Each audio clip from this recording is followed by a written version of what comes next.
वो 24 बराबर है, 13 उनके बराबर है ना, 11 का नहीं कोई खरीद नहीं। वो तो काले निशान लगवाए। भारतीय जनता पार्टी ने जो मौका दिया है उसके लिए मैं भारतीय जनता पार्टी का परिवार का धन्यवाद करता हूं और सबको साथ लेकर भारतीय जनता पार्टी को साथ भी मतदाताओं का आभार व्यक्त करते हैं। और इसी के साथ में मैं अनुरोध करना चाहता हूं और बताना चाहता हूं कि आज सुबह उप जिला प्रमुख के चुनाव में नामांकन के दौरान जिस तरह से सत्ता के दबाव में, कांग्रेसी नेताओं के दबाव में 10 बजे से 11 बजे तक का जो समय था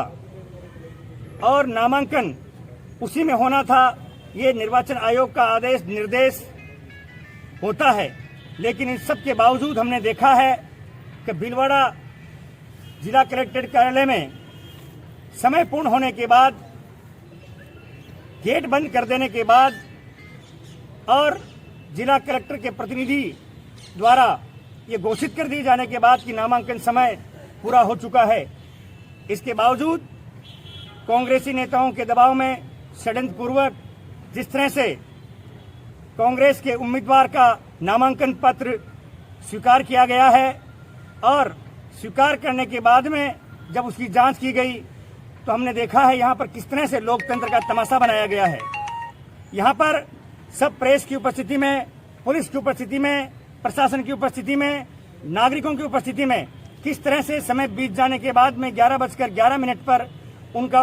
प्रस्तावक आया, उम्मीदवार भी नहीं आया और सिंबल लेकर कोई तीसरा आदमी गया और उसके बाद में 11:30-33 पर जो मूल प्रत्याशी था वो गया, उसको भी यहाँ के अधिकारियों ने PF5 का बताया, किसी ने उनको पहचान नहीं की और इस तरह का भ्रम फैलाया गया। लेकिन मैं बताना चाहता हूँ ये लोकतंत्र है और भारतीय जनता पार्टी के लिए भीलवाड़ा जनता का आशीर्वाद है कि इन सब की करने के बावजूद भी आज भारतीय जनता पार्टी की विजय हुई है और यह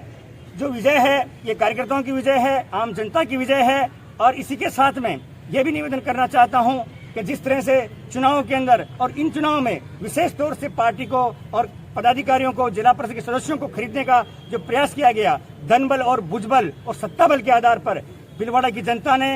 भारतीय जनता पार्टी की जिला परिषद के सदस्यों ने उनको नाकाम किया है। इसके लिए पुनः भीलवाड़ा जिले की जनता का आभार व्यक्त करता हूँ। महकमे का बोली, प्रशासन का बोली, निर्वाचन विभाग का, इस विषय को आपने कहीं निर्वाचन के उच्च अधिकारियों के सामने रखा है क्या जयपुर में? हमने उसी समय तुरंत प्रभाव से जिला कलेक्टर महोदय को भी अवगत कराया था, निर्वाचन अधिकारियों को भी प्रदेश के अवगत कराया है, भारतीय जनता पार्टी के वरिष्ठ नेताओं को भी अवगत कराया है और सबने इस चीज को जाना है और देखा है कि प्रशासन किस तरह से दबाव में काम कर रहा था। लेकिन मुझे खुशी है कि सब कुछ होने के बाद भी भारतीय जनता पार्टी के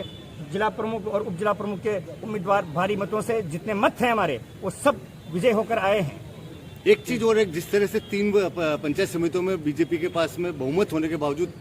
पंचायत समिति हाथ से छटक के कांग्रेस के पाले में चली गई, इसकी भी कोई रिपोर्ट तैयार करके प्रदेश कार्यालय तक भिजवाने का या प्रदेश अध्यक्ष तक भिजवाने की कोई तैयारी है क्या जिलाध्यक्ष लादूलाल तेली की? प्रदेश अध्यक्ष जी द्वारा भीलवाड़ा जिले के 2 विधानसभा क्षेत्रों में